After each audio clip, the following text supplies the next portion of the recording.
Então vamos ler Hebreus capítulo 12, começando no versículo 1.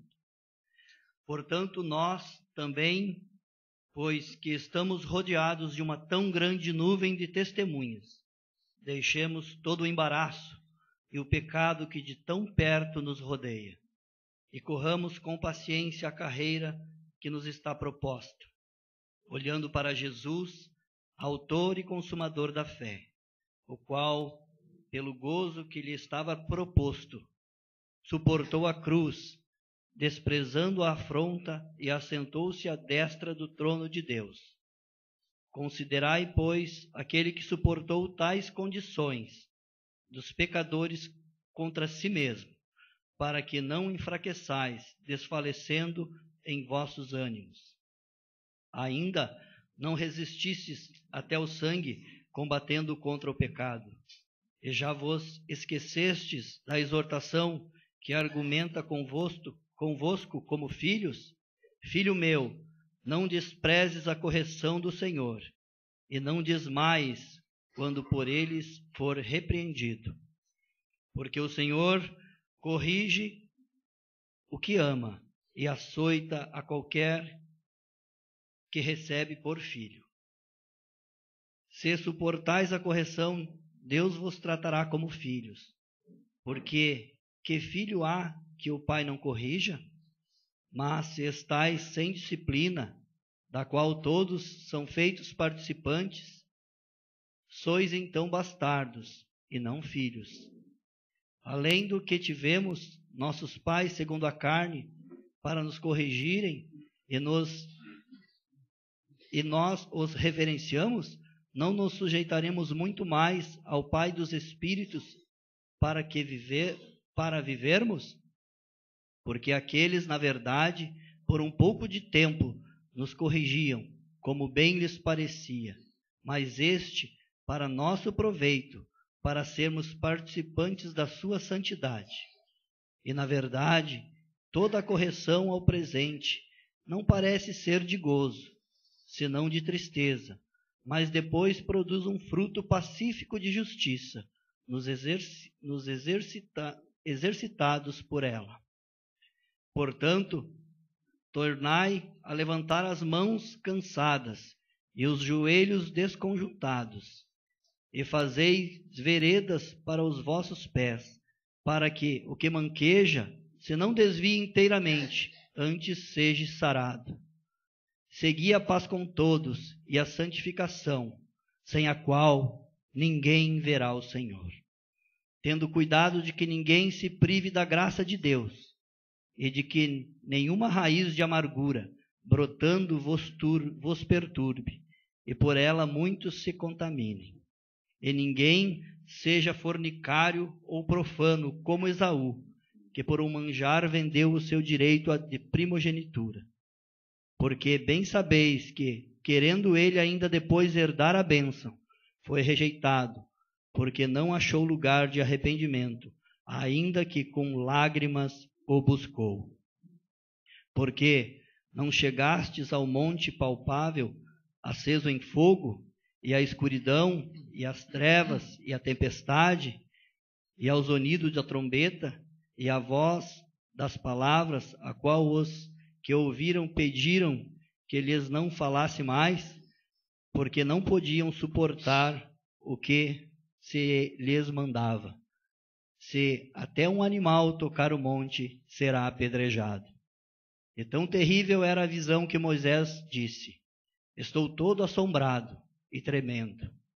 Mas chegaste ao monte de Sião, e à cidade do Deus vivo, a Jerusalém celestial, e aos muitos milhares de anjos, à universal assembleia e igreja dos primogênitos, que estão escritos nos céus, e a Deus, o juiz de todos, e aos espíritos dos justos aperfeiçoados, e a Jesus, o mediador de uma nova aliança, e ao sangue da aspersão, que fala melhor do que o de Abel.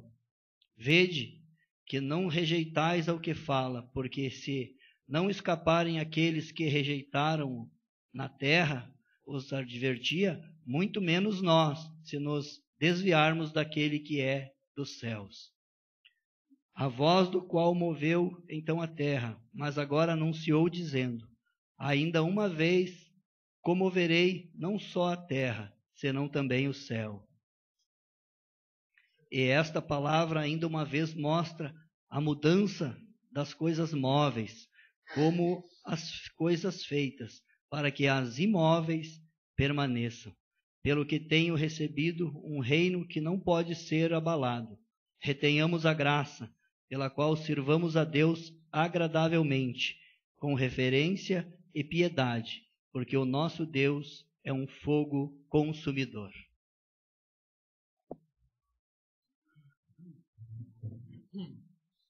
Obrigado, Davi. Então, ficamos muito contentes de ver o salão cheio e esperamos que este estudo hoje seja para o proveito de todos e para a honra e a glória do nosso Deus. Eu acho que não preciso falar muito na introdução, já que conhecemos bem o assunto. Basta dizer que os hebreus estavam numa situação muito difícil. Foram criados com as cerimônias, os rituais, a glória e muita coisa visível, tangível na sua religião. Mas ouviram de Cristo a mensagem do Evangelho, entenderam que o Messias tinha vindo e que ele era o Salvador, e que estava na hora para eles virar as costas para o sistema do Antigo Testamento para encontrar em Cristo algo muito melhor, algo superior em todos os sentidos. Superior a Moisés, superior, não sei se estão ouvindo, superior em tantos sentidos que nós encontramos nos primeiros capítulos desta carta. E ontem de noite nós estudamos muitos exemplos de homens e mulheres, servos e servas de Deus, que também encontraram dificuldades pelo caminho. Noé, Abraão, Sara, tantas pessoas que na sua vida enfrentaram situações, do ponto de vista humano, impossíveis. Mas, pela sua fé em Deus e confiando nas promessas de Deus, aquelas pessoas em tantas dificuldades venceram.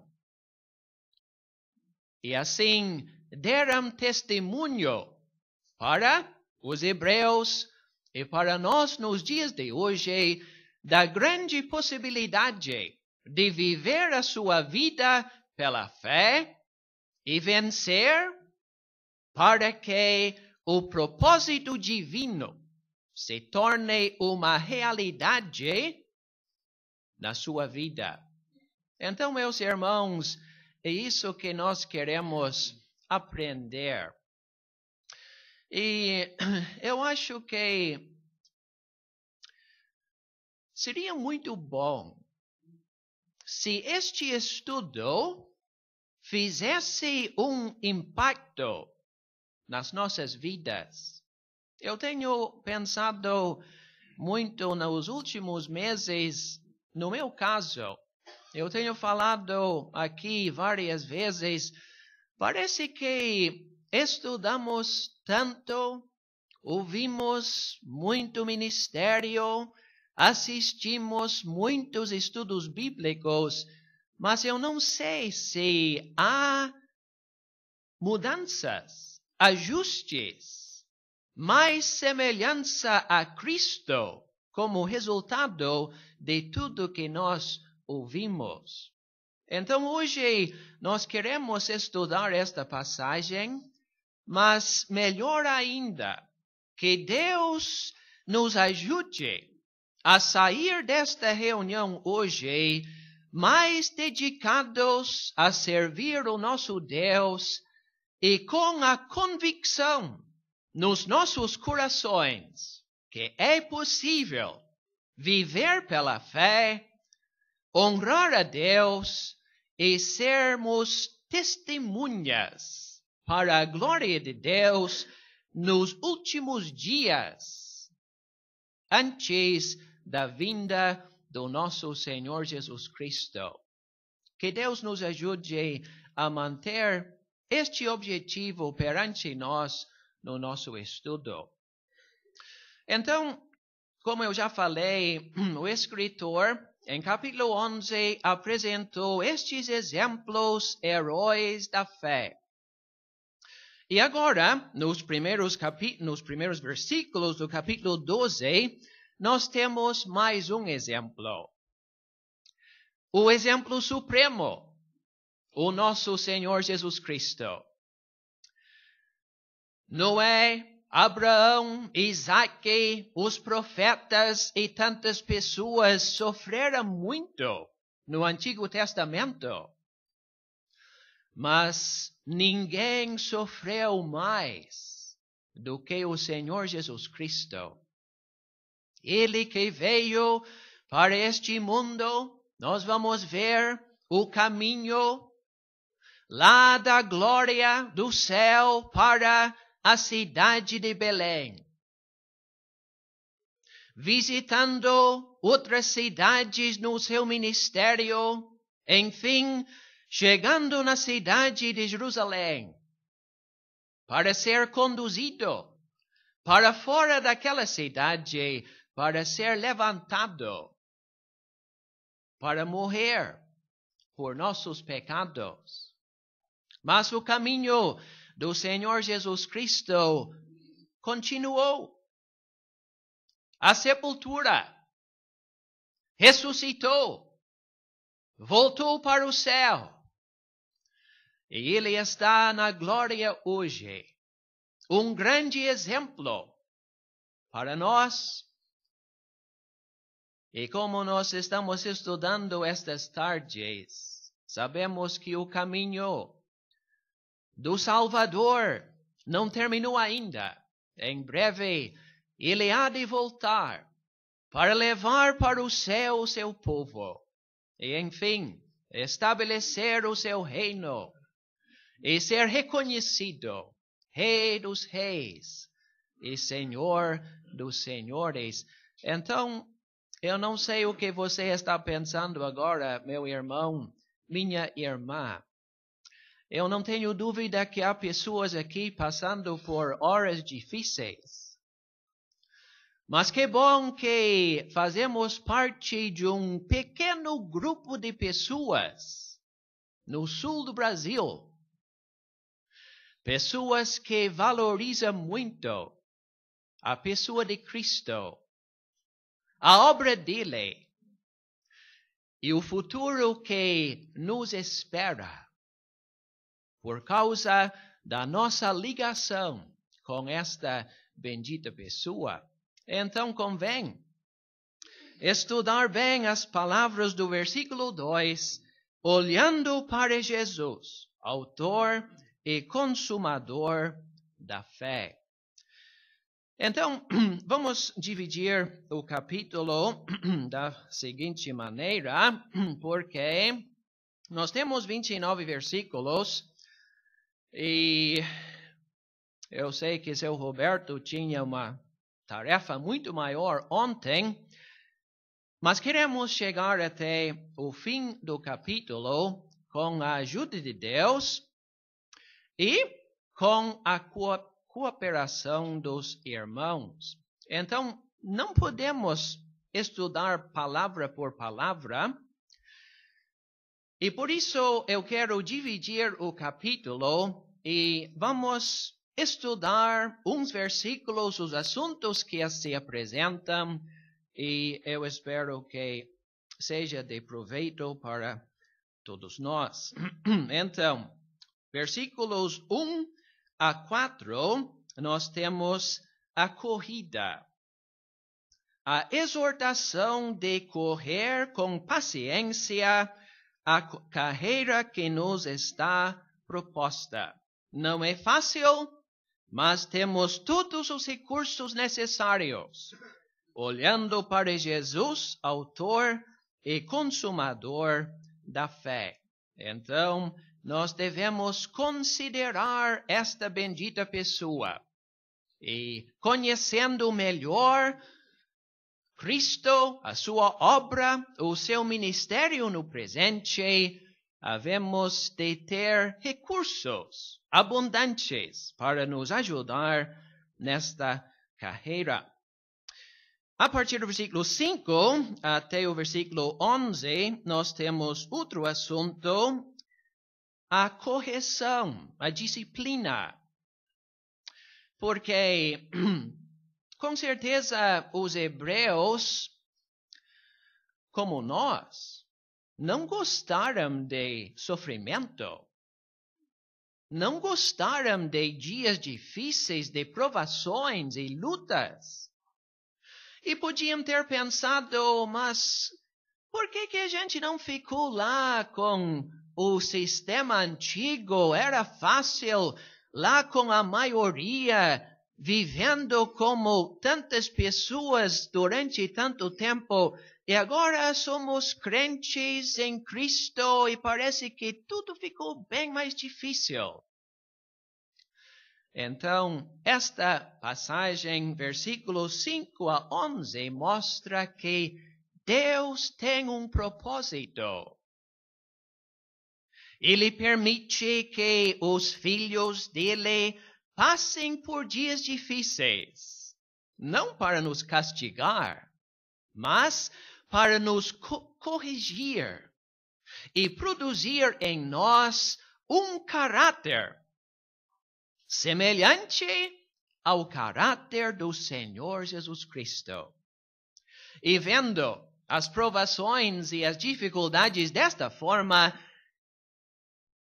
vindo de um Deus que nos ama, que deseja o nosso bem, daí eu acho que seja um pouco mais fácil suportar as dificuldades reconhecendo o propósito divino. A partir do versículo 12 até 17, nós temos exortação à santidade. E temos o exemplo de Esaú, e tem vários bons conselhos e assuntos interessantes que nós vamos abordar. Versículos 18 até versículo 24, nós temos os dois montes. Ou seja, o Monte Sinai do Antigo Testamento, aquele monte que simbolizava a lei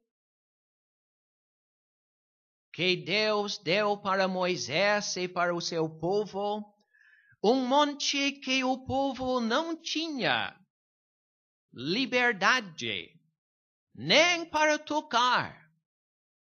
Parece que aquele monte do Antigo Testamento estava anunciando para o povo que não estavam em condições de chegar perto da presença de Deus. Mas temos o outro monte, o Monte Sião. É bem diferente, porque nós podemos chegar perto de Deus por meio do nosso Senhor Jesus Cristo, e assim temos um novo e vivo caminho aberto para a presença de Deus. E nos últimos versículos, a partir do versículo 25 até o fim, nós lemos da importância de ouvir a voz de Deus. E isso nos leva de volta para o primeiro versículo da carta, Havendo Deus antigamente falado muitas vezes e de muitas maneiras aos pais pelos profetas, a nós falou-nos nestes últimos dias pelo Filho. Então Deus estava falando, mostrando para os hebreus caminho melhor, sacrifício superior, uma bênção eterna, celestial. E se eles não prestassem atenção àquela voz, teria sido uma tragédia para eles não entender a mensagem que Deus queria transmitir para eles. Então vamos sentar agora e contamos com a ajuda de Deus. E há muitos detalhes neste capítulo. Eu não sei porque eu fui premiado com o capítulo mais difícil. Não sei. Mais tarde havemos de entender, talvez. Mas podemos passar a noite toda falando sobre detalhes neste capítulo que poderiam ser interpretados de várias maneiras. E vamos ter que entrar em certos detalhes, mas vamos manter nas nossas mentes, meus irmãos, o lado prático. Bom aprender, bom saber, melhor ainda, ter alguma coisa nos nossos corações hoje para levar para casa, para viver as nossas vidas, talvez, em 2013, mais dedicados às coisas de Deus. Então, isso que nós queremos é que Deus nos ajude a encontrar ensinamentos práticos para as nossas vidas esta noite. Então, não sei se alguém quer comentar sobre o capítulo em geral. Sem dúvida, tem uma ligação muito importante com o capítulo 11. Mas, se alguém quer comentar. Portanto, nós também, pois que estamos rodeados de uma tão grande nuvem de testemunhas. Então, sem dúvida, é uma referência às testemunhas do capítulo 11. Pessoas que viveram a sua vida testemunhando para o fato que é possível viver uma vida de fé e ser ajudado por Deus, mesmo em situações quase impossíveis. Em capítulo 10, terça-feira, notamos que ele já usou o quadro de espetáculo, ligando os seus sofrimentos no passado. Haviam inimigos em redor para zombar, para criticar, para achar falha. Eles eram um espetáculo assim. Mas o quadro aqui mesmo semelhante, é bem semelhante até, mas quem está assistindo não está mais zombando. Parece o exemplo deles. E para incentivar a corrida agora. Eles estão já com o passado, mas nós temos o exemplo supremo daquele que foi na frente. Sim, exatamente, porque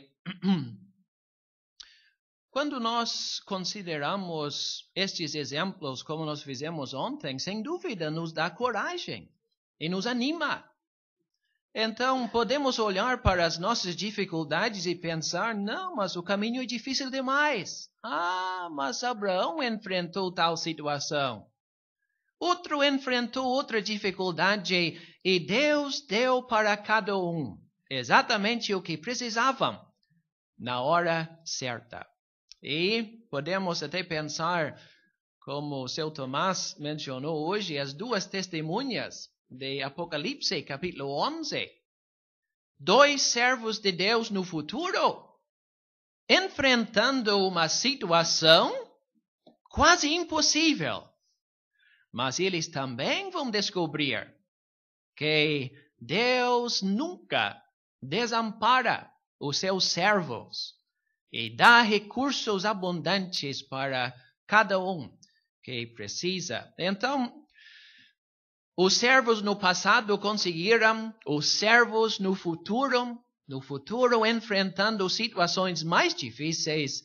Então, isso nos anima no presente a aproveitar os mesmos recursos que se encontram no nosso Deus. Acho que foi ontem que foi explicado sobre nuvens em diferentes situações e aspectos ligados à vinda de Cristo, por exemplo. Mas aqui lemos de uma nuvem também. Uma tão grande nuvem. Como o senhor disse, os exemplos do capítulo 11, o senhor Roberto falou ontem 16 nomes, 14 homens e 2 mulheres, fora os anônimos que temos ali, e poderíamos juntar outros. Então, é um grande número de pessoas da fé. Nós não estamos sozinhos. Sim. E ainda a nuvem aqui, acredito, fala da unidade. A nuvem, como algo transmitindo uma unidade. Todos tinham a mesma fé. E nós devemos ter essas pessoas como exemplos. Exatamente. E não é o caso de só 1 ou 2 de 1000 que venceram, mas todos provaram a mesma suficiência em Deus, não é? No caso dos hebreus, será que podemos identificar o embaraço? Ou alguns dos embaraços? Será que podemos identificar o pecado que tão de perto nos rodeia? Por exemplo, o embaraço pode ser o sistema sacrificial ali no templo. Eles tropeçaram. Eles não tinham como entender, não tinham como largar aquilo. Mas era um embaraço para eles. Sim. O pecado que tão de perto nos rodeia pode ser apostasia. Então era para deixar isso, para não ser atrapalhado nessa corrida de fé. O senhor aceita que poderia ser pecado em geral ou acha que um pecado específico? No caso dos hebreus, eu achei que pode ser apostasia, mas no nosso caso, eu posso ser, vamos dizer, atrapalhado por um certo pecado na minha vida, mas o senhor pode ser atrapalhado por um outro pecado na sua vida. O diabo sabe como atrapalhar-nos. Sim. E não é fácil. A carreira cristã é um caminho difícil. Tanta coisa que nos rodeia parece cada vez mais até não somente pecado, mas coisas legítimas e aparentemente impedem, atrapalham o nosso progresso. Mas por isso temos que correr com paciência, perseverança, com um desejo, uma convicção sincera nos nossos corações que queremos viver para a glória de Deus e terminar a carreira que nos está proposta. E no versículo 2, olhando para Jesus, o nome precioso que identifica o homem perfeito na sua humanidade, que trilhou um caminho muito difícil. Mas ele é o autor e consumador da fé. Posso dar uma outra sugestão? Eu não estou descartando a possibilidade de pecado aqui ser apostasia. Mas à luz desta nuvem de testemunhos do capítulo 12, eu achava que era a possibilidade de não crer, de faltar em fé. E assim, este pecado tão de perto que pode acontecer e pode atrapalhar nós na corrida da fé. Aceita isto? Sim, é interessante, porque eu acho que todos nós teríamos que confessar que quando nós enfrentamos dificuldades, geralmente imaginamos e pensamos na maneira em que nós podemos resolver o problema. E não sei se todos agem desta forma, mas eu acho que para a maioria, infelizmente, temos que confessar que não entregamos sempre tudo nas mãos de Deus para confiar exclusivamente nele. Então, isso pode nos atrapalhar. São José.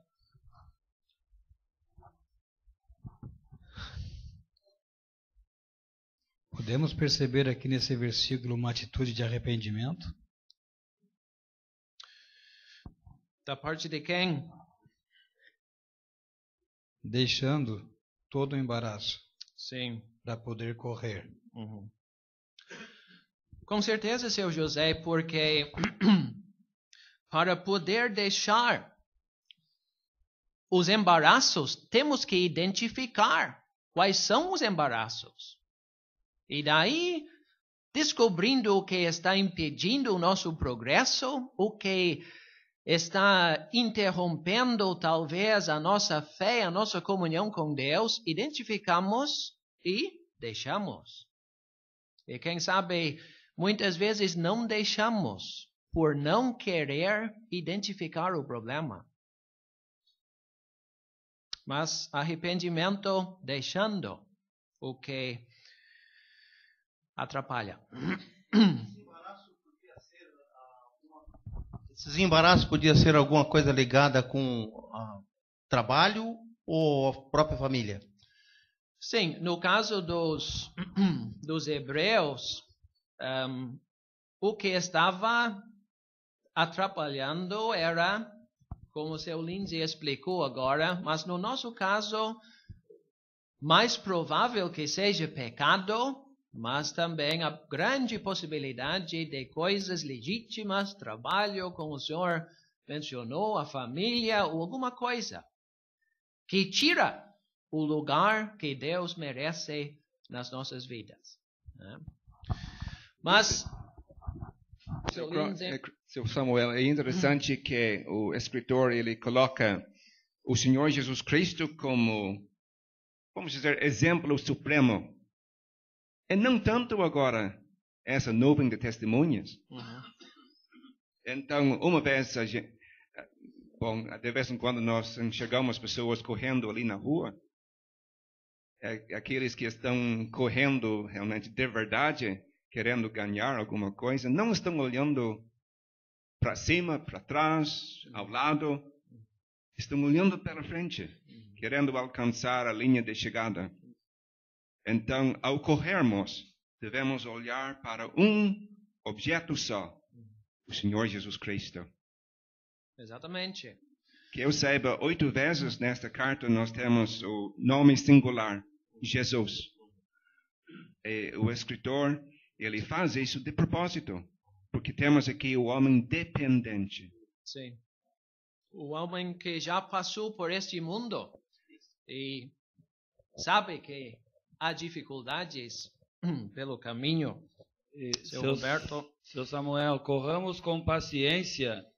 Parece a ideia é com perseverança, com persistência. Uhum. Existem corridas que 100 metros rasos, os corredores correm em 10 segundos, mas tem corrida de 42 quilômetros. Uhum. Então, a corrida da vida cristã, a ideia é correr, continuar correndo até o fim. Sim. E não é fácil, não é fácil. Mas temos o exemplo do Senhor Jesus Cristo, qual pelo gozo que lhe estava proposto, suportou a cruz. Então, os hebreus não tinham enfrentado ainda, como nós vamos ver no versículo 4, a morte, a crucificação. Mas o Senhor Jesus Cristo suportou a cruz. Na realidade, eu acho que o artigo não se encontra no texto original, e suportou cruz, e desprezando a afronta, que leva-nos a pensar no caráter da cruz, da afronta. e assentou-se à destra do trono de Deus. Então ele, olhando para o futuro, deu, o que nós podemos dizer? A habilidade de suportar a cruz e a afronta no presente. Da mesma forma, por isso, eu acho que os estudos de tarde encaixam bem com Hebreus, porque nós estamos olhando para eventos futuros, o grande propósito divino, e isso nos ajuda a correr com paciência, com perseverança. Seu João. Interessante estas duas palavras, olhando para Jesus, autor. A mesma palavra no original aparece em capítulo 2, traduzido príncipe. E muito mais do que autor, quer dizer, que começou tudo, ou escreveu tudo. Ele é o príncipe supremo.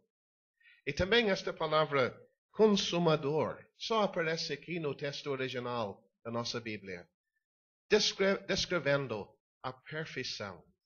Não tem igual a esta. Sim. Supremo. Então, o autor é aquele que põe em andamento alguma coisa, mas nós fazemos isto e muitas vezes descobrimos que não temos condições de terminar. Mas o Senhor Jesus Cristo colocou em andamento, começou. E graças a Deus, Ele que não pode falhar, mesmo enfrentando este mundo, a cruz e a morte, e até os inimigos no futuro, mas Ele é o consumador da fé. Vinícius?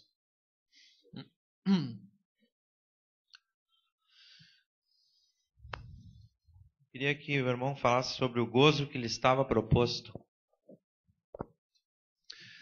Eu acho que podemos responder com Isaías 53. O trabalho da sua alma ele verá e ficará satisfeito. Então, enfim, vendo, vamos dizer, o céu cheio de pessoas pecadoras que nunca mereceram nada das bênçãos de Deus, mas enfim, um céu cheio de pessoas redimidas e salvas e perdoadas pelo seu precioso sangue. Na nossa linguagem, podemos dizer, valeu a pena. Né? Então, bom que o nosso irmão, seu José e seu Vinícius falaram que queremos ouvir mais vozes brasileiras. Seu Luiz, que bom. Olhando para Jesus, não olhando para Ele, é impossível continuar. Sim. E realmente nós dissemos nessa carreira tem muito para identificarmos como difícil, né, como já tem sido mencionado. Mas Ele mesmo, o autor e consumador da fé, pelo gozo que Ele estava proposto, Ele assim avançou. Nós, da mesma forma, vamos ter o ânimo e não vai ser tão difícil assim, se estivermos olhando para Ele, pelo mesmo gozo. Sim, e o diabo sabe disso. E por isso ele apresenta uma coisa, outra coisa para a gente olhar. E desvia. Parece com tanta facilidade. Como é que olhamos? Olhamos pela fé. Exato. Não pelos olhos. Não enxergamos Ele.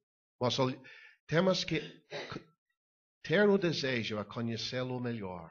Lendo a Bíblia, tentando descobrir cada vez mais as belezas dele, entender melhor os propósitos dele, a vontade dele.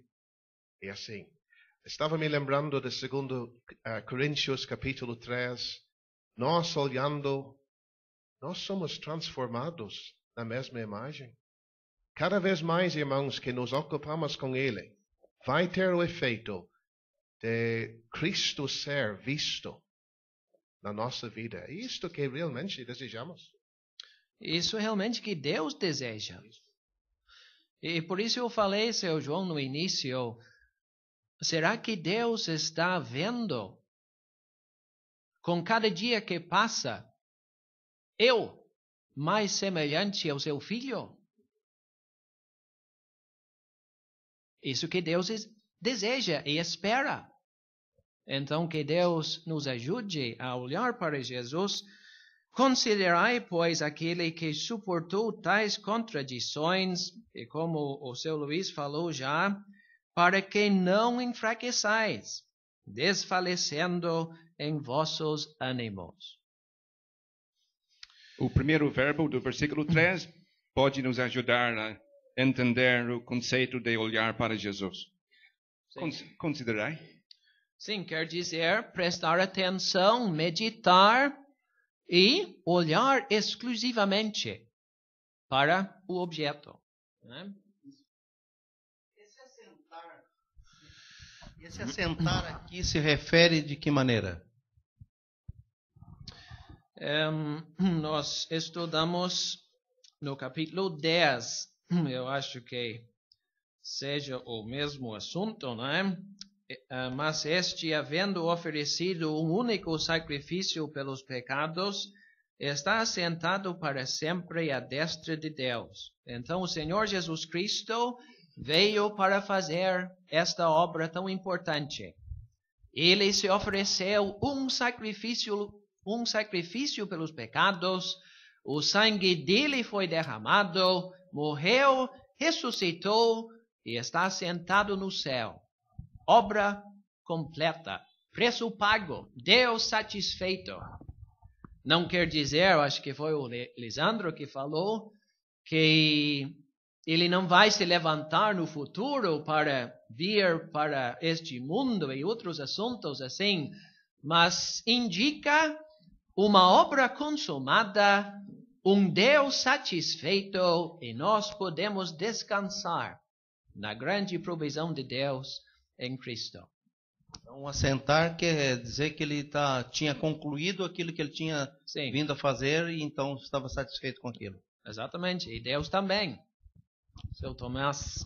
No contexto da fé, o assentar-se à destra do trono de Deus significa vitória final, indicando, na nossa medida, vitória final na vida de fé, seguindo a orientação desses versículos.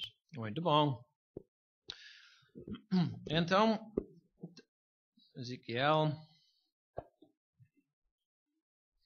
Aqui, no início do capítulo, nós temos a nuvem de testemunhas relacionado àqueles de capítulo 11.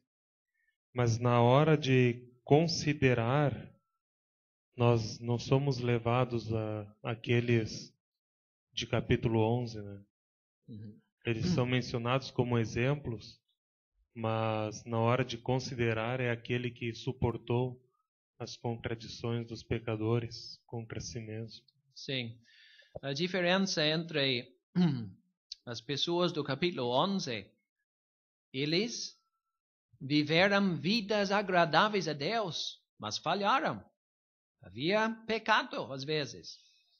Mas no caso do Senhor Jesus Cristo, nunca falhou, nunca pecou. Então vamos olhar exclusivamente para Ele. Seu Carlos.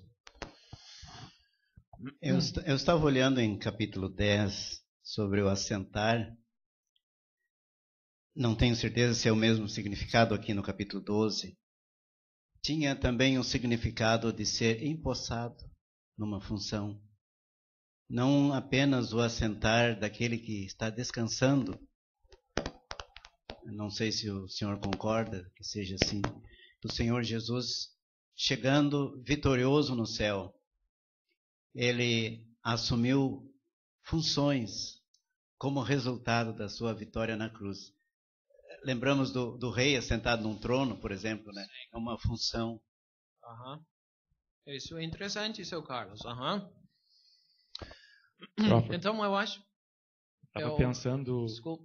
sempre me lembro da transfiguração do Senhor Jesus, que nos ajuda aqui, pois apareceram Moisés e Elias, dois grandes homens da fé do Antigo Testamento, e os apóstolos estavam meio seduzidos a olhar para esses homens.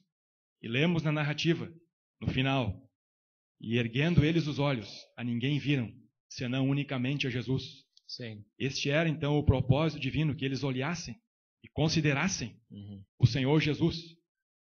Ele é superior a Moisés, a Elias e a qualquer outro. Muito bom.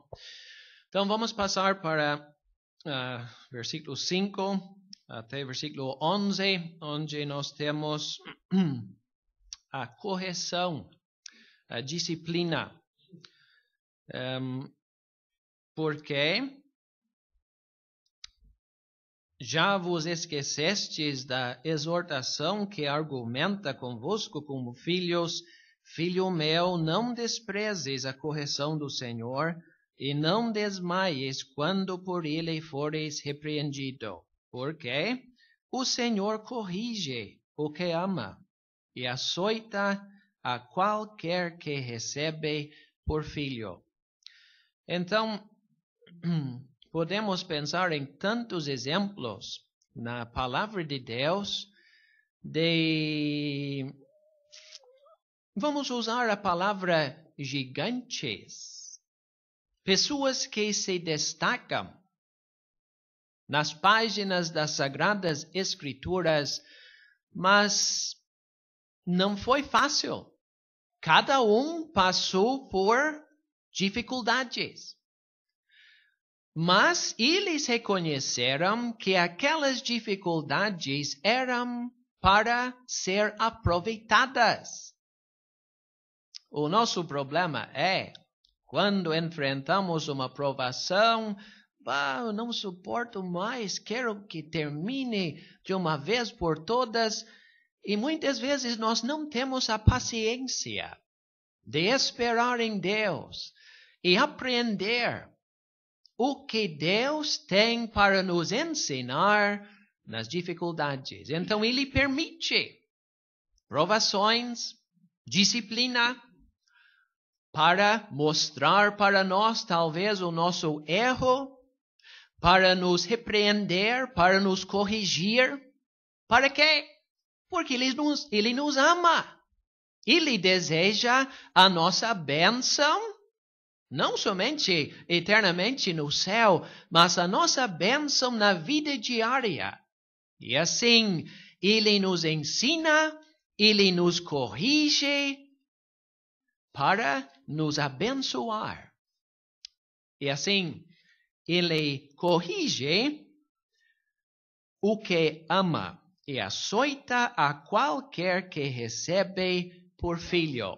Quem sabe no contexto dos hebreus, os antigos amigos estavam dizendo, mas olha, vocês deixaram a nossa religião? E olha agora, que situação, que sofrimento, que perseguição. Isso não pode ser de Deus. Mas o escritor estava mostrando, mas é exatamente isto que Deus está fazendo. Permitindo as provações para corrigir e produzir um caráter parecido com o caráter do Senhor Jesus Cristo. Seu João?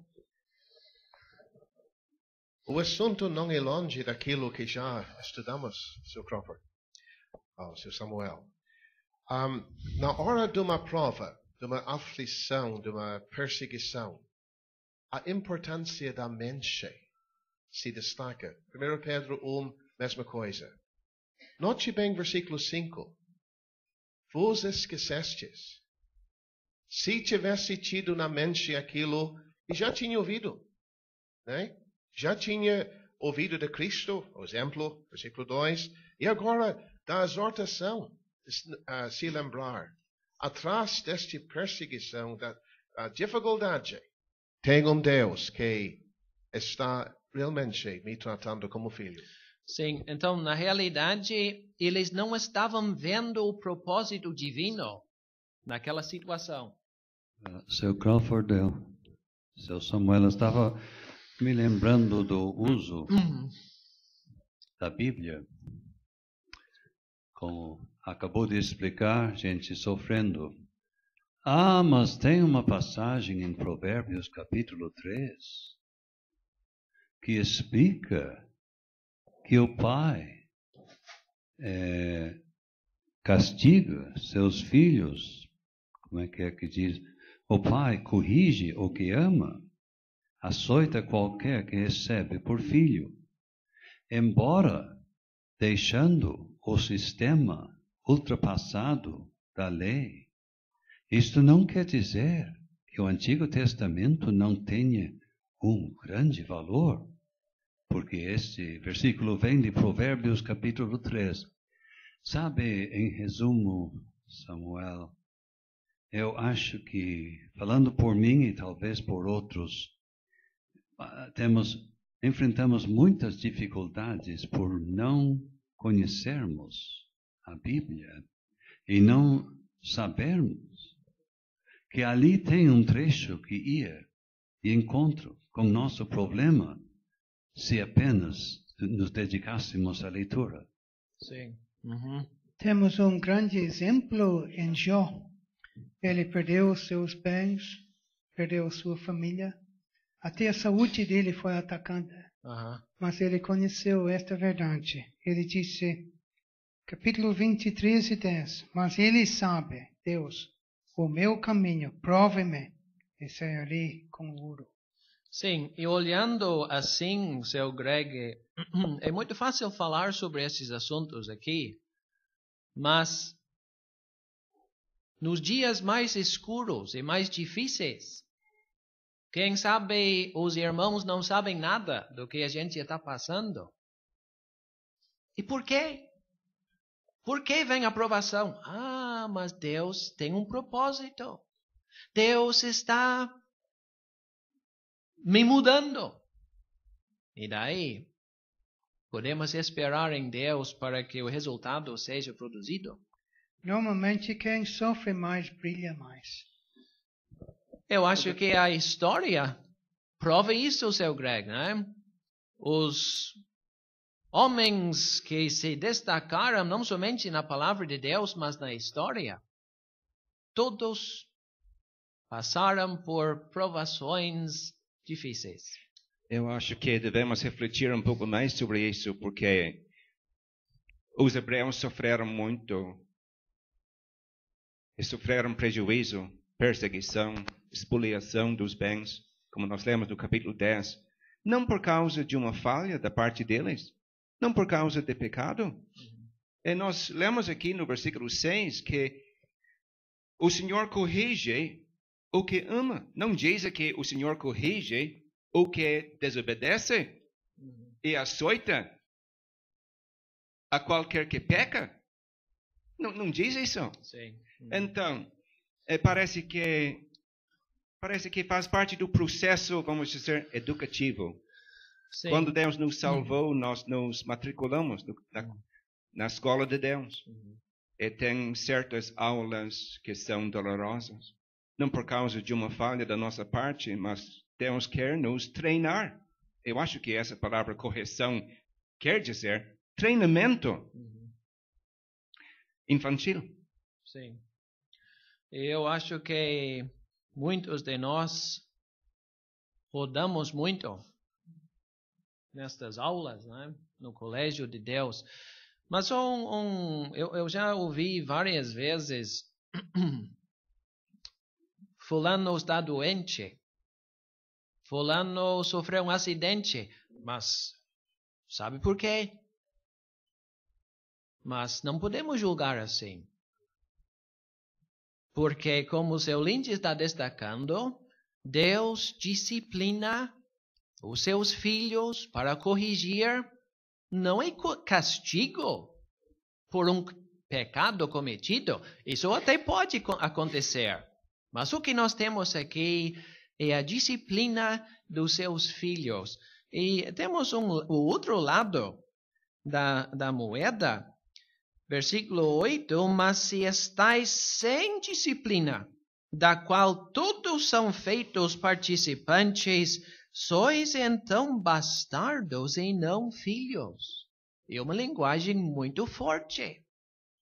Então, uma pessoa que se diz salva e não está andando de acordo com a palavra de Deus e não tem disciplina, deixa bastante dúvida. Será que é filho de Deus mesmo? Seu José. Samuel, o apóstolo Paulo seguiu as pisadas de Cristo, né? Sim. E foi o homem que mais sofreu fome, nudez, né? Cadeia, açoite. Será que Deus não podia ter livrado de tudo isso? Claro que sim. Sim. Mas permitiu. Exatamente. Permitiu para a bênção dele. Normalmente a correção na nossa mente tem a ver com uma falha. Eu corrijo meu filho porque ele fez uma coisa errada. Mas sempre é assim aqui? Eu achava que é algo bem diferente. Agora Deus quer produzir caráter em nós. Sim. Não precisa ter falha. Claro, não. E para produzir crescimento. Exatamente.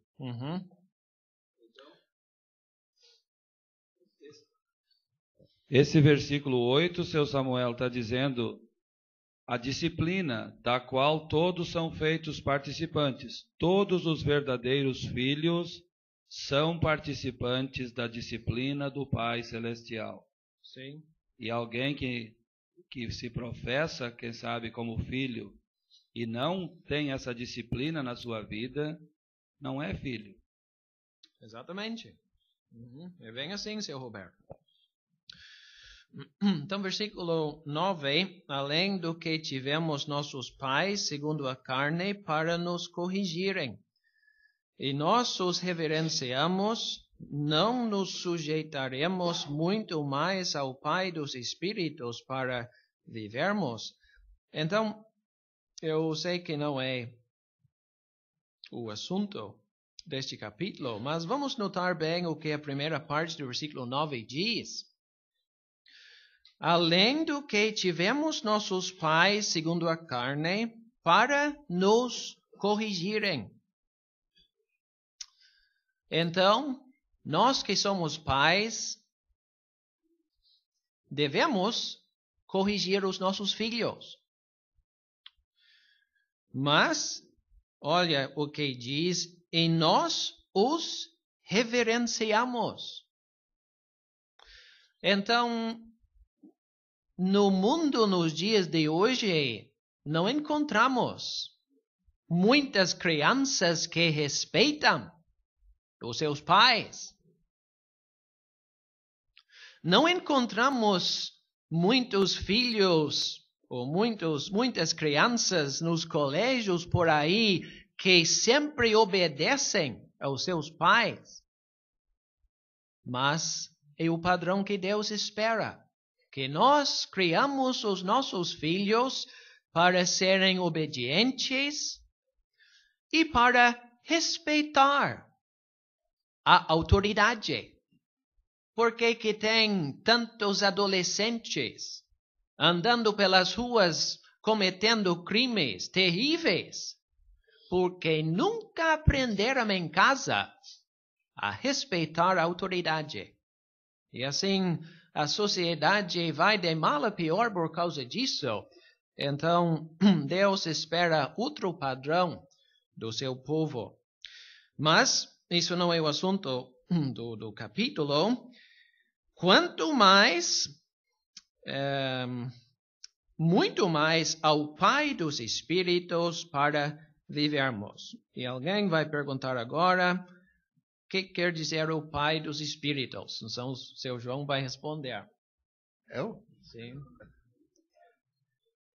Temos este título 2 vezes no Velho Testamento. É muito interessante ver onde aparece. Números 16, aquele dia terrível, quando Coré foi julgado por Deus. A terra abriu.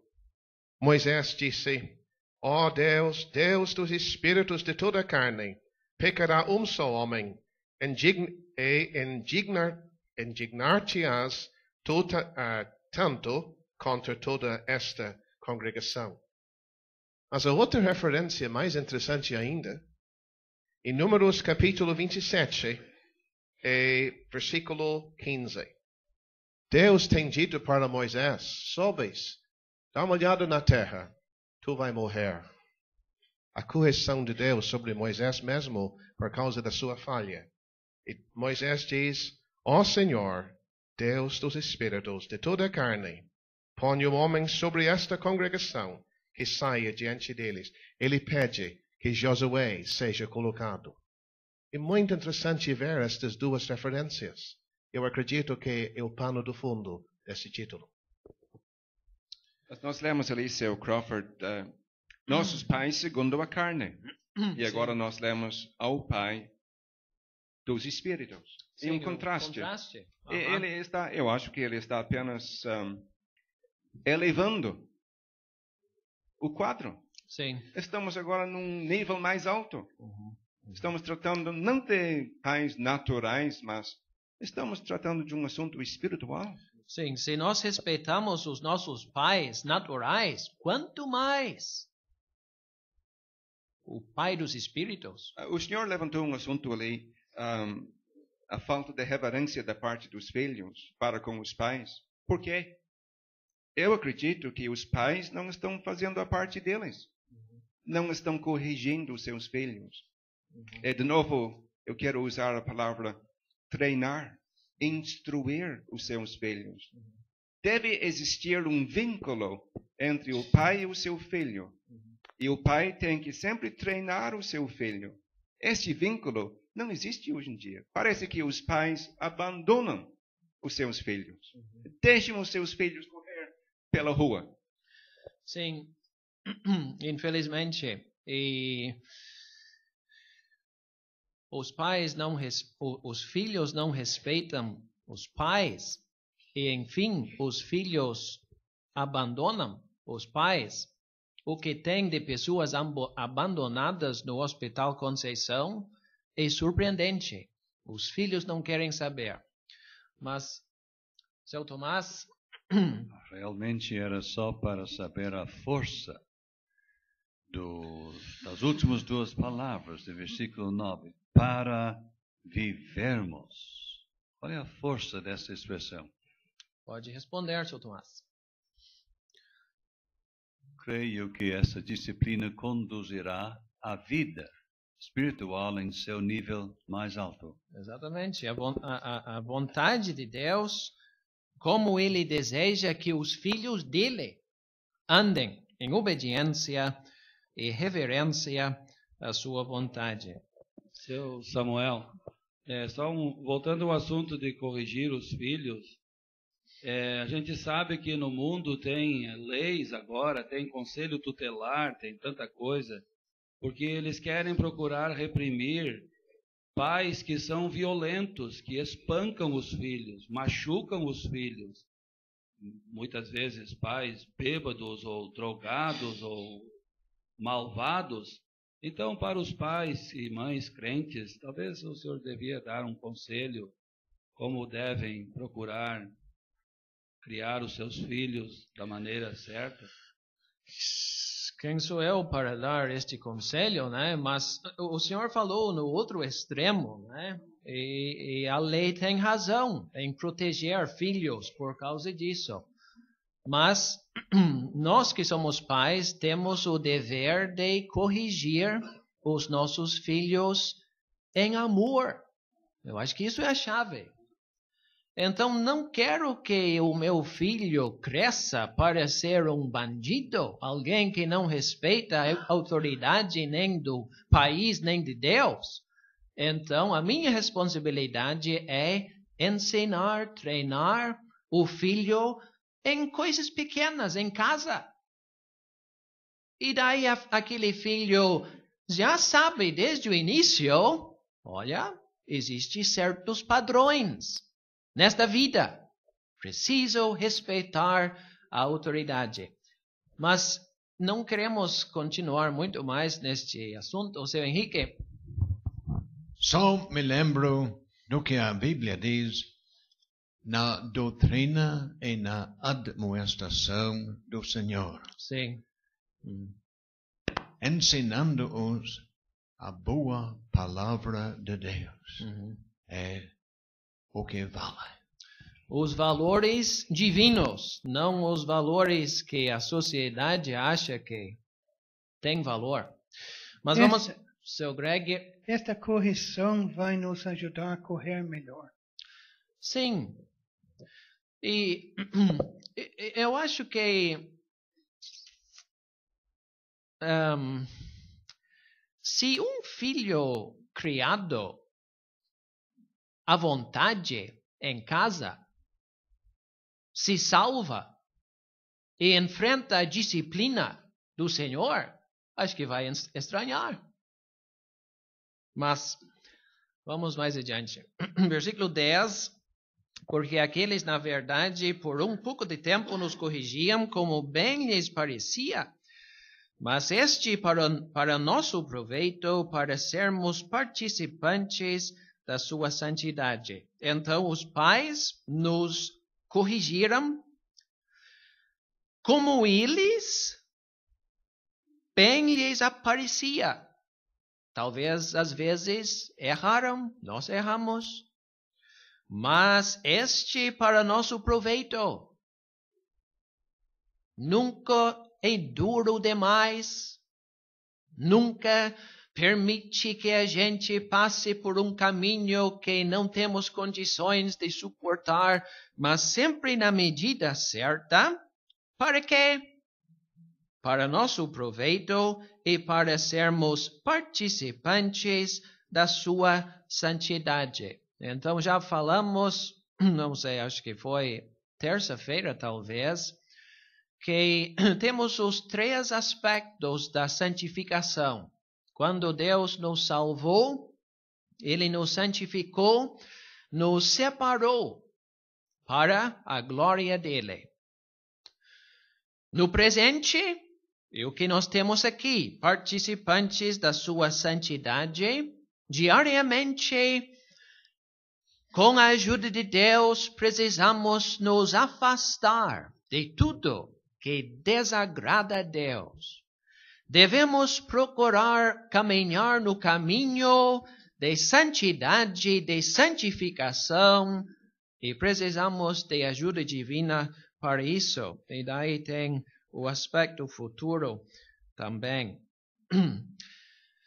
Versículo 11, na verdade, toda correção ao presente não parece ser de gozo, senão de tristeza. Então, ninguém gosta de ser disciplinado. E mais do que isto, eu acho que o pai ou a mãe que ama o seu filho não tem prazer em disciplinar, mas faz porque precisa fazer. É para o bem. Então não dá alegria para a gente disciplinar os nossos filhos. E da mesma forma de Deus. Na última parte do versículo, depois produz um fruto pacífico de justiça nos exercitados por ela. Então não é uma experiência prazerosa, mas sim uma necessidade que precisamos. E Deus permite para o nosso bem. Seu Roberto. Parece que essa palavra exercitados na língua original é de onde vem o termo ginásio ou ginástica, né? Então, tem pessoas que vão procurar academia, lá tem vários aparelhos e coisas para exercitar o corpo, mas Deus tem uma academia espiritual exercitar a vida espiritual do seu povo. Mas note bem o que disse o Roberto, para produzir um fruto.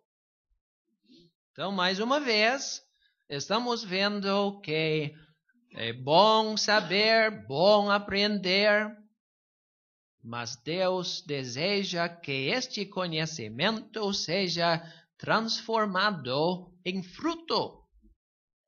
Não é isso, João?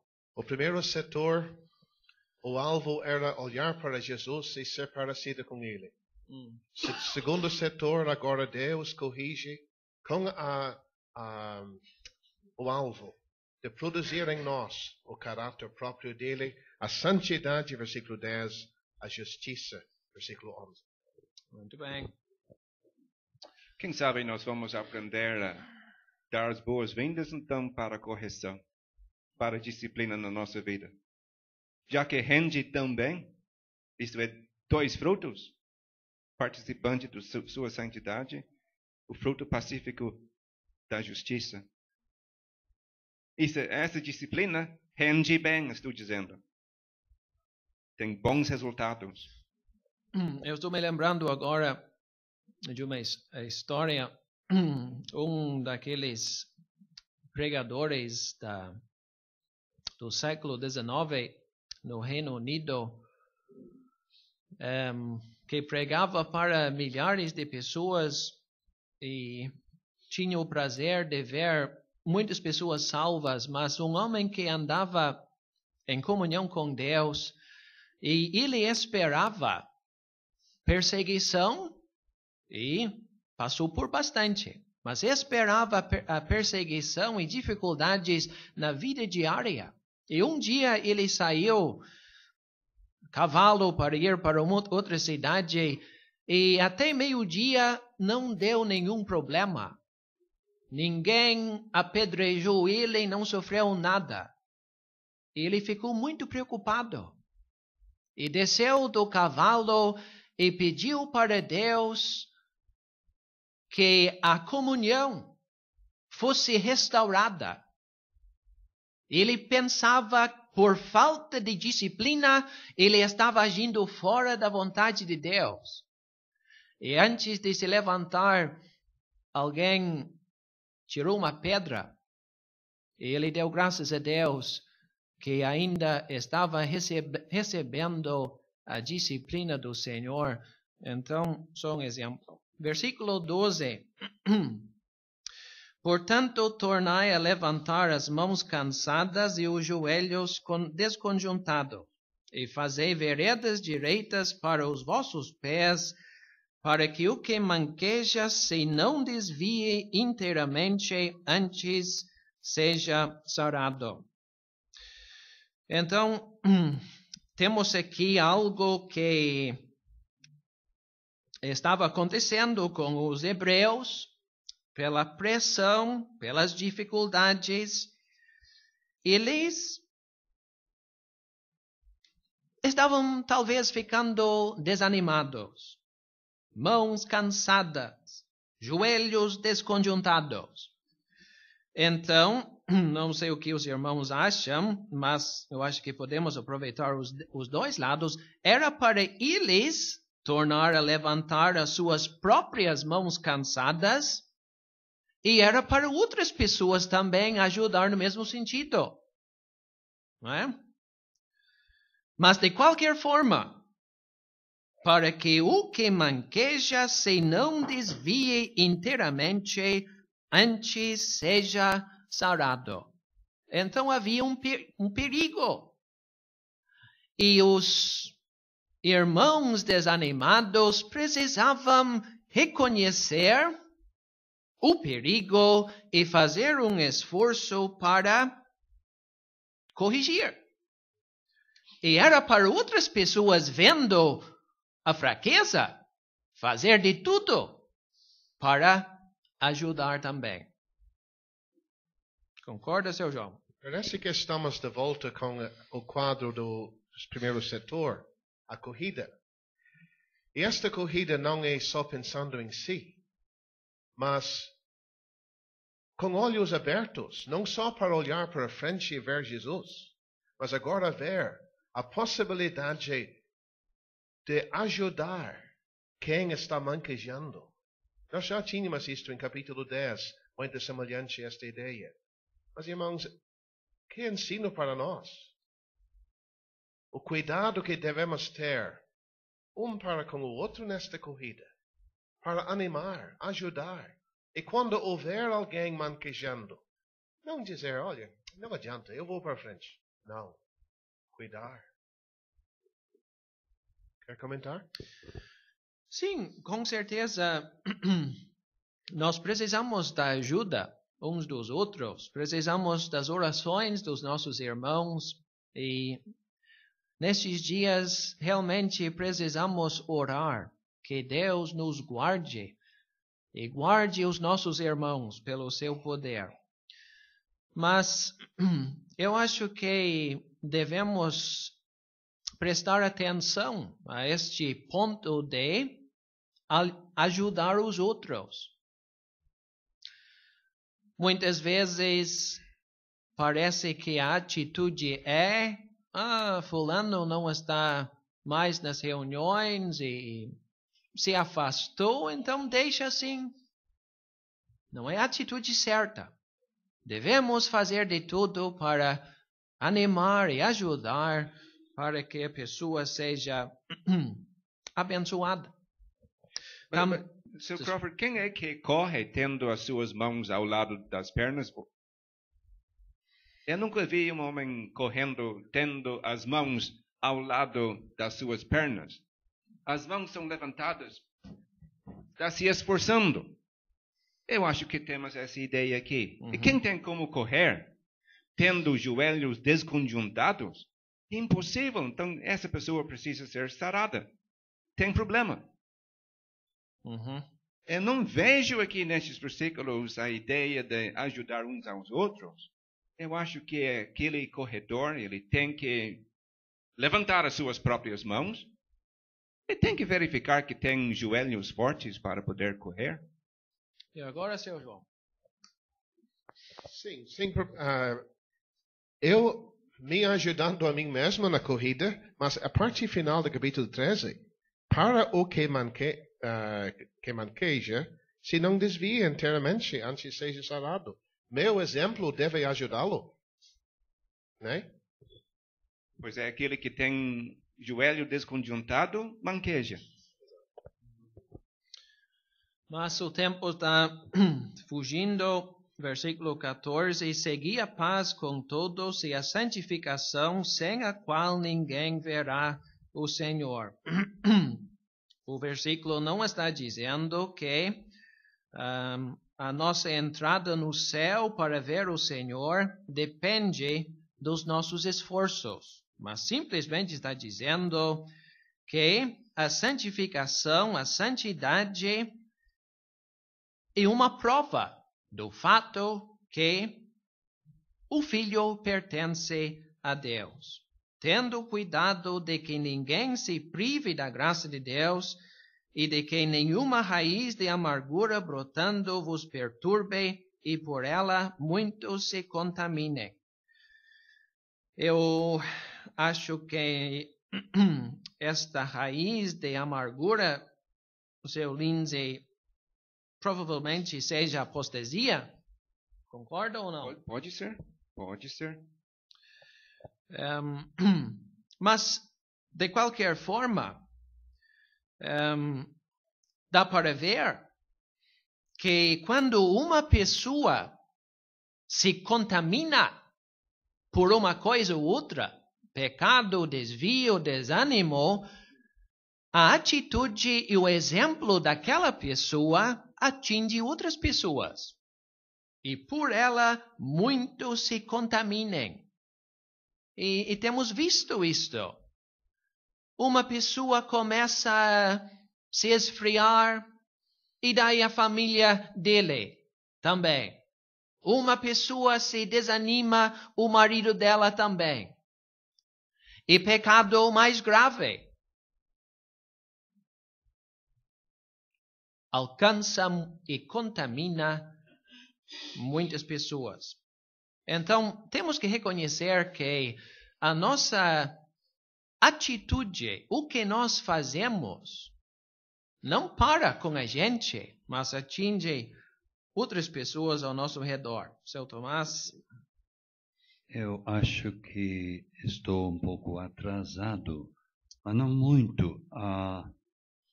Sem santificação, sem a qual ninguém verá o Senhor, esta santificação pode ser a santidade, que nós conhecemos a palavra talvez um pouco melhor.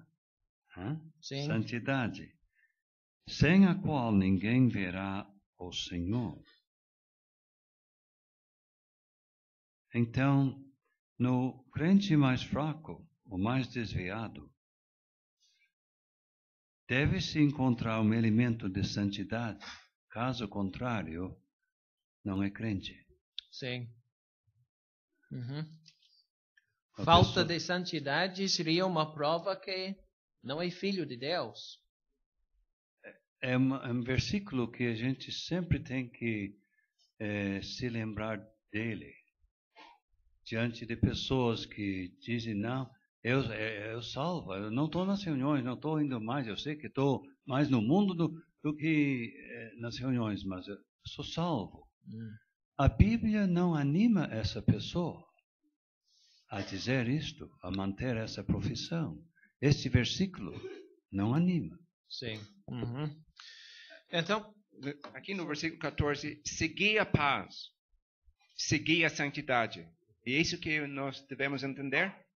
Então, a ideia de uma caça está aqui. Perseguir. Temos de perseguir, sim? Temos de correr após, não apenas a paz, mas também a santidade. Então, irmãos, vamos ter que passar para o versículo 16 e 17.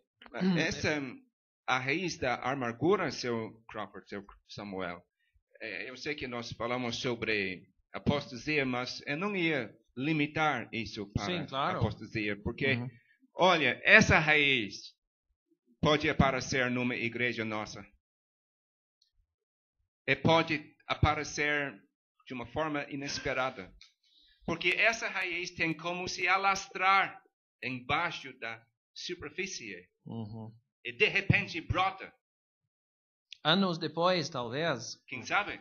O nosso objetivo é tentar arrancar aquela raiz. É isso que nós devemos fazer. Será que podemos ver um exemplo dos versículos que seguem em Esaú? Primeiramente, Esaú escolheu dos canaítas. Esta palavra? Canaítas? Cananeus. Minha mente está cansada. Duas mulheres que eram amarguras para com o pai, os pais. Temos a raiz da amargura. Mas ele se privou da graça de Deus. Mais tarde, fazendo aquela escolha e vendendo a primogenitura. Podemos ver uma ilustração ali? Muito bem. Ele se encheu de ódio contra Jacó, ele queria matar Jacó. Ele ficou cheio de amargura. Exato. Ele não seguiu a santificação nem a paz. Está tudo aqui. Tá. Então, tem mais alguma coisa até versículo 17 ou já são 9 horas? Esaú foi fornicário? Não sei.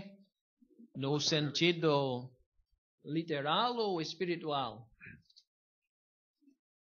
Eu estava pensando em literal, mas não lemos isso no Antigo Testamento. Mas será que é mais ligado com o fato que ele era profano? Isso?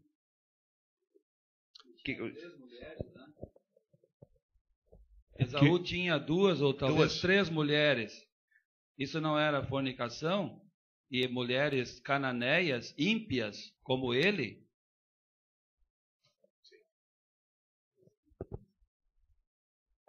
Quer comentar, seu Lindsay? Eu estou aprendendo. Tá bom. Mas eu achava que era no sentido espiritual. Eu também achava mais neste lado. Porque ele tinha as mulheres legítimas. Sim.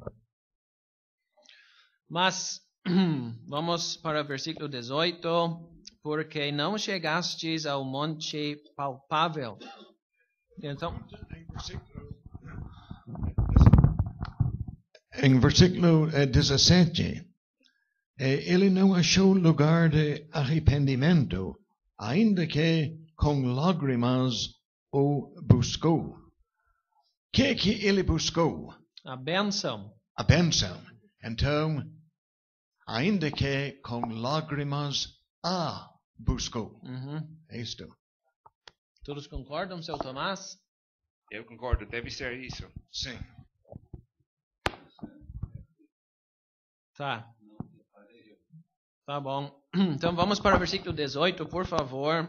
Porque não chegastes ao monte palpável. Então temos aqui até versículo 24 os dois montes. O monte Sinai, que representava a lei, que anunciava para o povo naquele dia, aceso em fogo, a escuridão, as trevas, a tempestade, o sonido da trombeta, a voz das palavras, um Deus santíssimo, e o povo não estava em condições de chegar na presença de Deus. Então, os hebreus, com a sua religião, queriam seguir aquele caminho.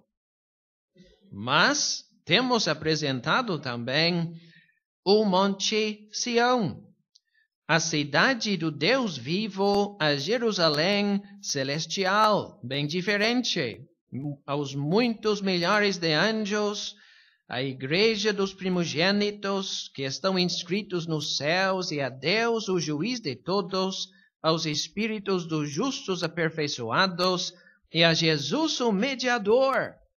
Então, temos aqui a chave. O Monte Sinai proclamava: não pode se aproximar. O Monte Sião, sim, bem-vindos. Existe um mediador. Quem é? Jesus. Uma nova aliança. O sangue da aspersão, que fala melhor do que o de Abel. E assim, os hebreus salvos podiam apreciar o grande fato. Ah, mas que bom! Estamos no caminho certo. Temos o direito de estar na presença de Deus até no céu, por causa do valor do mediador e do sangue derramado. Então vamos pensar no primeiro monte, versículos 18 até 21, só por 2 ou 3 minutos.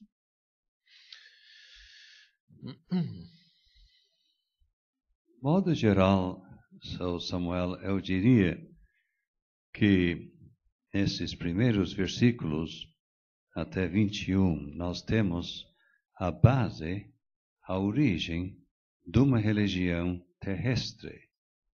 Uma religião que tinha sua matriz aqui na terra, suas origens no Monte Sinai. Depois passamos para uma nova esfera. Nós passamos para a esfera espiritual. Para, enfim, para resumir, a cidade do Deus vivo, o Monte de Sião, a Jerusalém celestial, muitos milhares de anjos. A religião agora, a nova, não é mais uma religião terrestre. É celestial. Não tem mais matriz aqui na terra. Não tem sede. Não. É em seu caráter essencial, celestial e não terrestre. Muito bom. Mais alguém quer comentar? O contraste também entre a religião terrestre e celestial, que se destaca na terrestre, é o medo.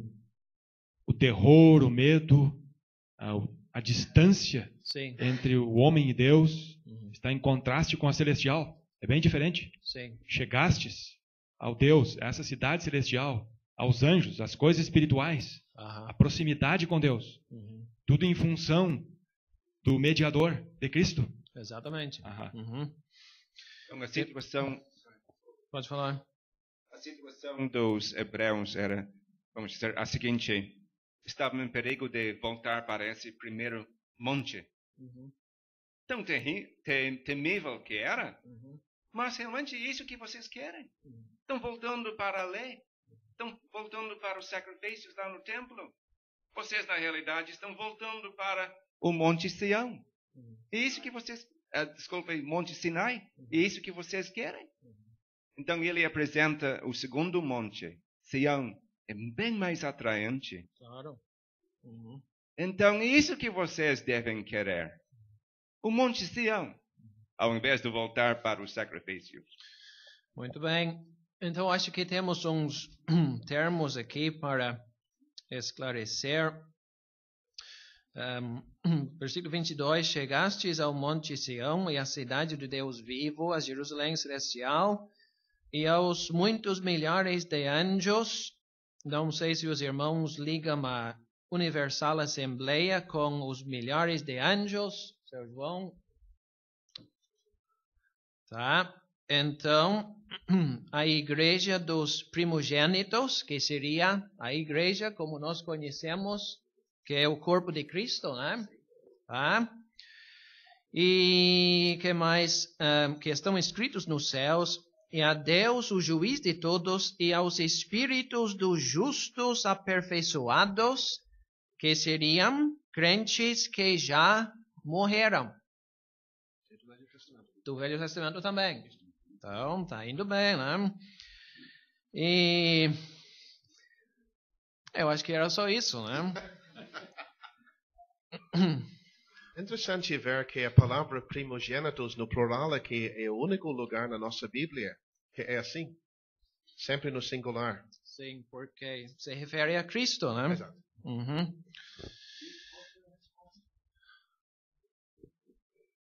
O primogênito se refere a Cristo. Os primogênitos significa então que todos são preferenciais. Aqueles que pertencem a Cristo. É o alto privilégio. Sim.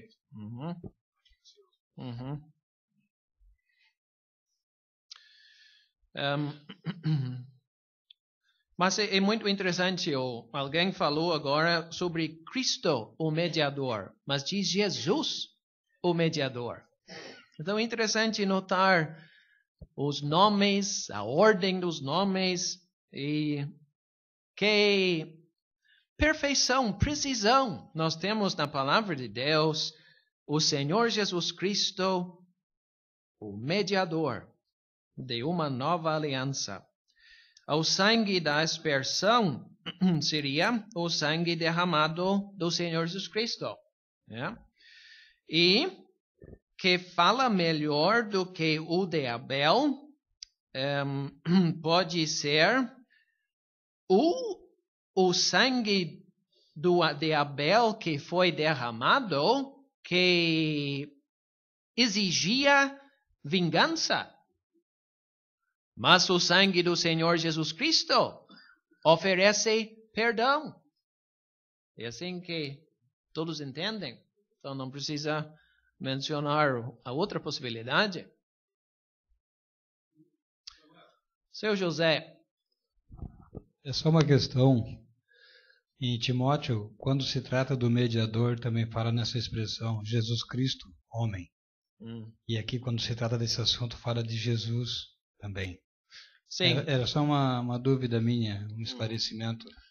Não, simplesmente para ser um mediador, tinha que ser um homem perfeito com condições de alcançar o ser humano na sua miséria e pecado. Também tinha que ser alguém divino, com condições de alcançar o padrão de perfeição divina. Então, esta pessoa é a única solução. Não existe outra possibilidade. Deus manifestado em carne, o único mediador entre Deus e os homens, Jesus Cristo, homem. Interessante, seu Samuel, versículo 22, a palavra chegastes. E no passado, já na hora de se salvar, estas são as bênçãos que estão incluídas. Mesmo igual a Efésios capítulo 1, há propósitos aqui. Nós não vemos ainda estes milhares de anjos, esta cidade celestial. Vamos provar isto futuramente. Mas a questão é, olha que contraste entre aquilo que não chegastes ligado com a lei. Mas, seguindo o pensamento a partir do versículo 25, o fato que não estamos com medo diante de uma montanha cheia de fogo não significa que nós podemos diminuir a reverência ou cuidado de agir com estas bênçãos. Nós temos que cuidar aquele e respeitar aquele, e reverenciar aquele que falou. Sim, isso é muito importante para a gente terminar a partir do versículo 25 a 29, porque é um grande problema no mundo religioso. Nós estamos falando agora sobre Jesus, o mediador. Mas quando nós usamos este título, fazemos com toda a reverência. Daí nós saímos para uma igreja por aí, Jesus, Jesus, Jesus, como se fosse o vizinho. E se referem a Deus como se fosse um homem qualquer. E o mundo religioso tem rebaixado o nível divino. Por isso é bom olhar bem estes versículos no fim do capítulo. Sim, podemos chegar na presença de Deus. Somos bem-vindos, aceitos por meio do sangue do Salvador. Mas Ele é Deus, ainda é o Criador, o Deus Santíssimo, de justiça eterna, e isso exige muita reverência. E que Deus nos ajude a manter esta atitude, não somente nas reuniões do povo de Deus, mas até nas nossas orações em particular. Vede que não rejeiteis ao que fala, porque se não escaparam aqueles que rejeitaram o que na terra os advertia, muito menos nós, se nos desviarmos daquele que é dos céus, a voz do qual moveu então a terra, mas agora anunciou dizendo, ainda uma vez comoverei não só a terra, senão também o céu. Esta última parte do versículo 26, seu Tomás, acho que faz parte do assunto do Senhor, né? Tenho muito a acrescentar, mas eu acredito que alguns versículos que estudamos de tarde apresentam o desmanche deste sistema atual, o caráter temporário dele. E daí a passagem apresenta algo, isto é importante, inabalável. Até o céu não seria onde Deus habita, mas o céu e a terra Ele comoverá para que sobrem, para que as imóveis permaneçam. E a coisa é que nós temos as únicas coisas que são imóveis. Quais são? reino que não pode ser abalado. Vamos receber? Não. Tendo recebido. Então, no mundo sujeito a se abalar e que vai se abalar, há uma coisa que é inabalável e nós temos isto, o reino que não pode ser abalado.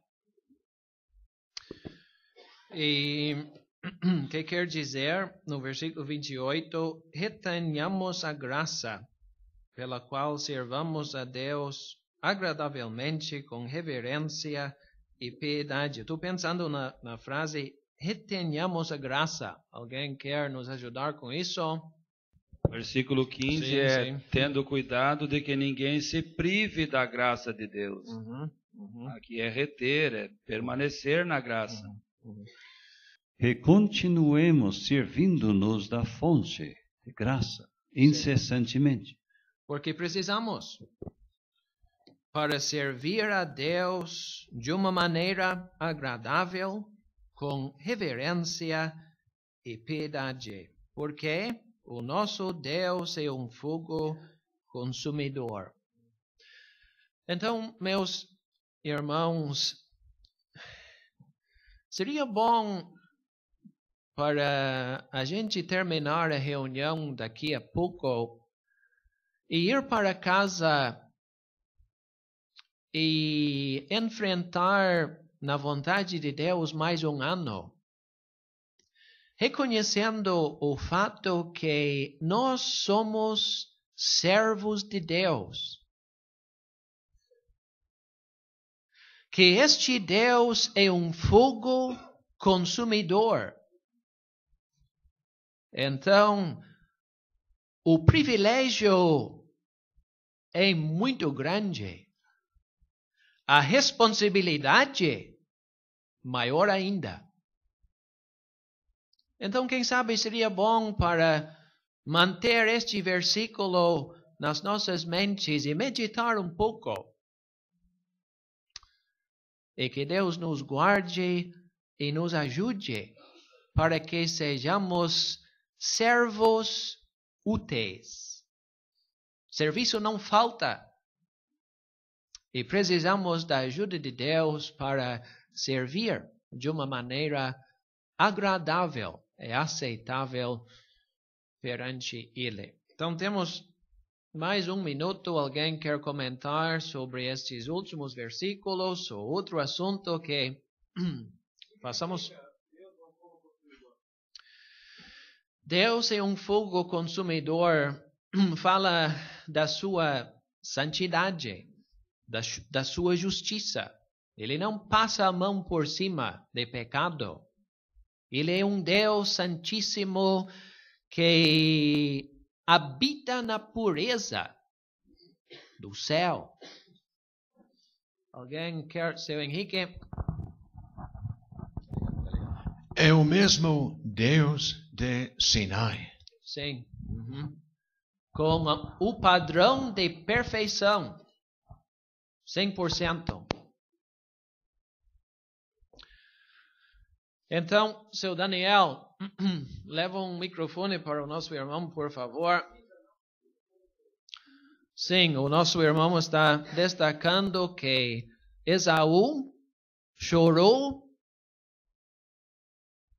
pelo motivo errado. Então, para os jovens que estão estudando a Bíblia, pegue este versículo e vai para o Velho Testamento para ver lugares onde o caráter de Deus, como fogo consumidor, aparece. É um estudo profundo.